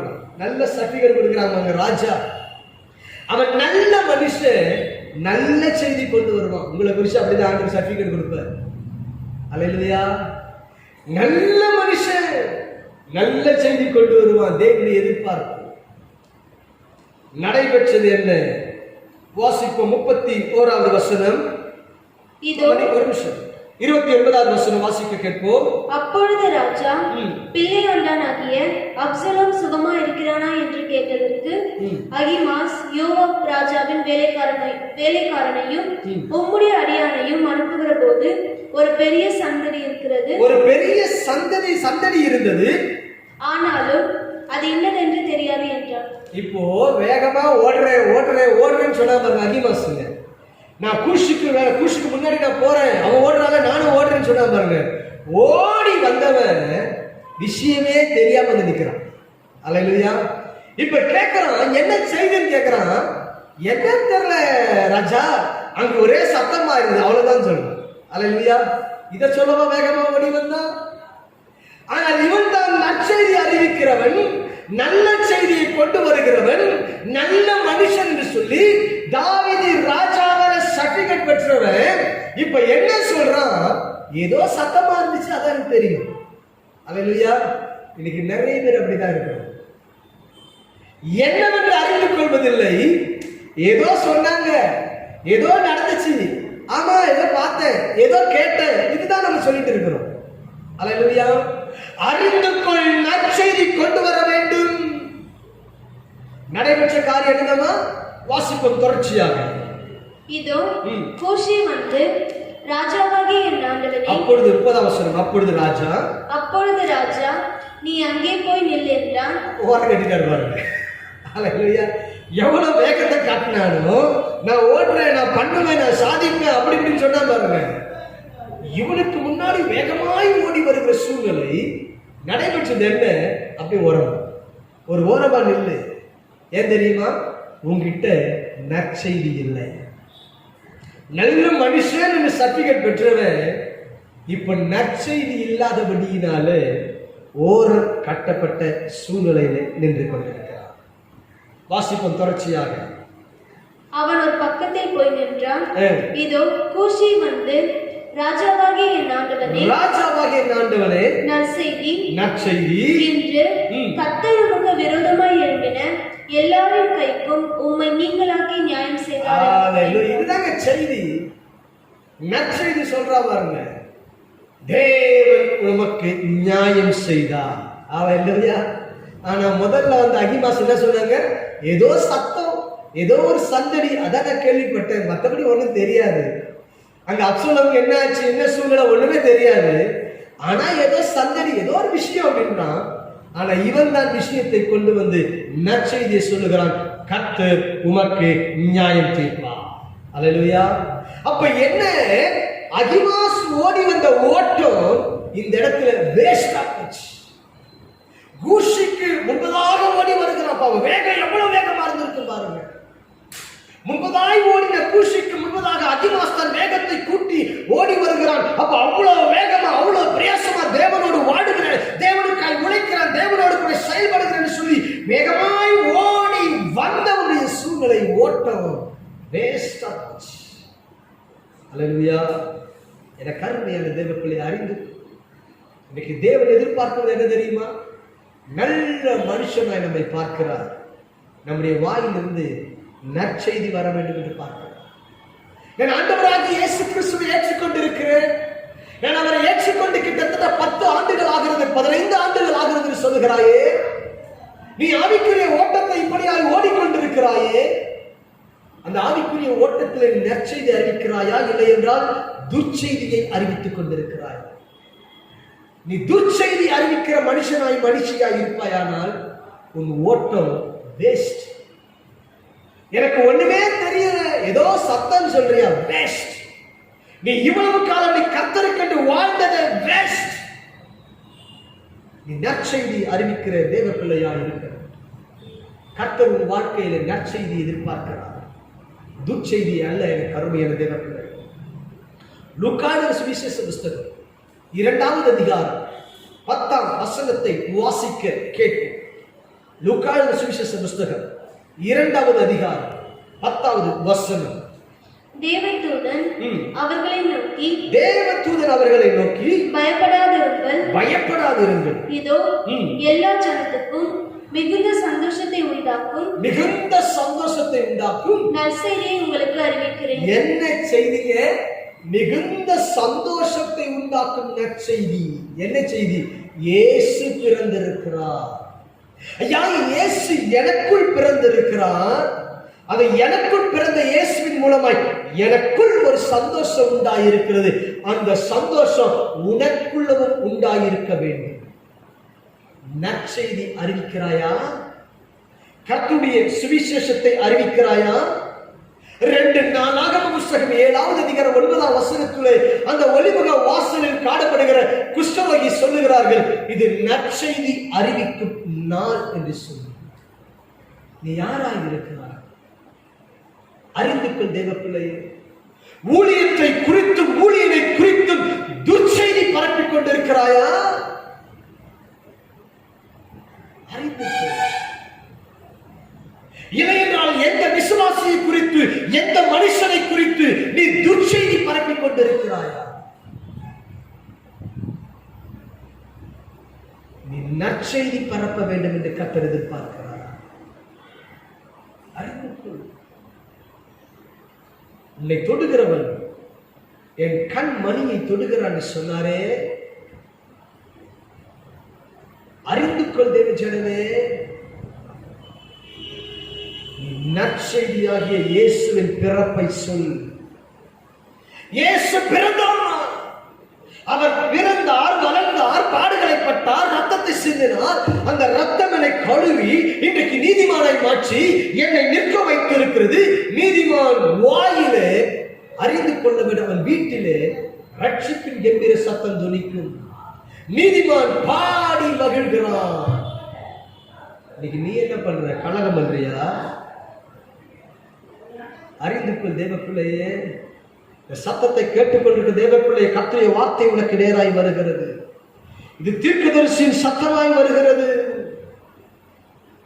நற்செய்தி அறிவிக்கும் காலத்திலே நாளிலே நீ துர்ச்செய்தி அறிவிக்கிற பிள்ளையாய் இருப்பாயானால் வாதை உன் கூடாரத்தை நெருங்கும். எச்சரிக்கை. அன்றைக்கு கானானை குறித்து தேவன் வாக்குத்தத்தம் பண்ணின, தேவன் வாக்கு கொடுத்த, தேவன் ஆசீர்வதித்த, தேவன் பிள்ளைகளுக்கு ஒரு ஆசீர்வாதமான வைத்த தேசத்தை குறித்து துர்ச்செய்தி பரப்பின மனுஷர்கள் வாதையிலே செத்து போனார். தாவீது ராஜா அகிமாசை குறித்து ஒரு நல்ல ஒரு சர்டிபிகேட். அவன் நல்ல மனுஷன், நற்செய்தி கொடுக்கிறார். ஹல்லேலூயா. என கருமையான தேவ பிள்ளையே, அறிந்து கொள். இன்னைக்கு என்னத்தை செய்து கொண்டிருக்கிறாய்? நற்செய்தி அறிவிக்கிறாயா, இல்லை என்றால் துர்ச்செய்தி அறிவிக்கிறாயா? கர்த்தர் கொடுத்ததை பேசியிருக்கிறார். அறிந்து கொள். இன்றைக்குள் வாழ்க்கையை சீர்படுத்து. இன்றைக்குள் வாழ்க்கையை ஒழுங்குபடுத்து. இயேசுவின் அன்பை நீ அறிவிக்கிற ஒரு நற்செய்தியாய் காணப்படும். வேதம் அதை நான் சொல்லுகிறது. 1 தெசலோனிக்கேயரில் வாசித்து பார்க்கும் பொழுது அன்பு விசுவாசம் என்கிற ஒரு நற்செய்தி, அந்த அன்பின் நற்செய்தி அறிவிக்கிற பிள்ளைகளாய் நாம் காணப்பட வேண்டும். என கருமையான தேவ பிள்ளைகள், அறிந்து கொள். இன்றைக்கு கர்த்தர் எதிர்பார்க்கிறார். ஹல்லேலூயா. நீ துர்ச்செய்தி அறிவிக்கிறாயா, நற்செய்தி அறிவிக்கிறாயா என்று சொல்லி கர்த்தர் இன்றைக்கு உங்களை பார்த்து கேட்கிறார். ஹல்லேலூயா.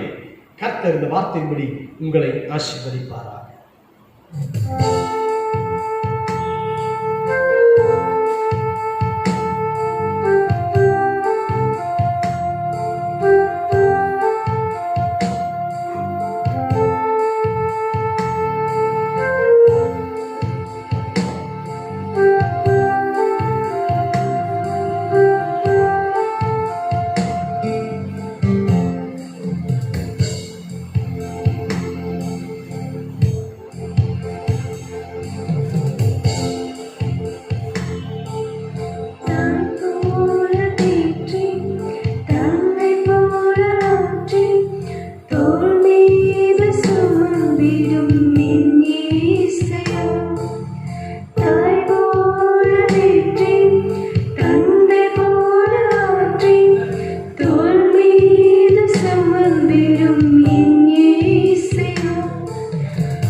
பெரியவர். ஹல்லேலூயா.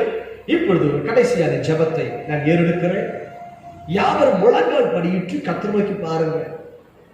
நற்செய்தி, ஓ க்ளோரி வண்டர்ஃபுல், தீர்மானம் எடுங்க. யாரை குறிச்சு, மனுஷனை குறிச்சு, ஊழியரை குறிச்சு, ஊழியத்தை குறிச்சு, எந்த நபரை குறிச்சு, யாரை குறிச்சு நீ எந்த ஒரு துர்ச்செய்தி பேசி இருந்தாலும் நீ இன்னைக்கு மன்னிப்பு கேட்டுதான் தேவ சமூகத்துல. கர்த்தர் எல்லாவற்றையும் நியாயம் விசாரிப்பார். கர்த்தர் கவனிக்கிற நினைக்காத, கர்த்தர் சகாலத்தை கவனிக்கிறவர். எல்லாவற்றையும் நியாயத்தில் கொண்டு வந்து நிறுத்துவார். வெள்ளை சிங்காசன நியாயத்திற்கு உண்டு. அன்றைக்கு தேவன் எல்லாவற்றையும் வெளியிறங்கமாய் காண்பிப்பார். நீ ஆடின ஆட்டம், நீ பேசின பேச்சு, நீ கடந்து போன சூழ்நிலைகள் எல்லாம் அவருக்கு மறைக்க முடியாது. நீ அந்தரங்கத்தில் செய்த காரியங்களை மறைக்க முடியாது.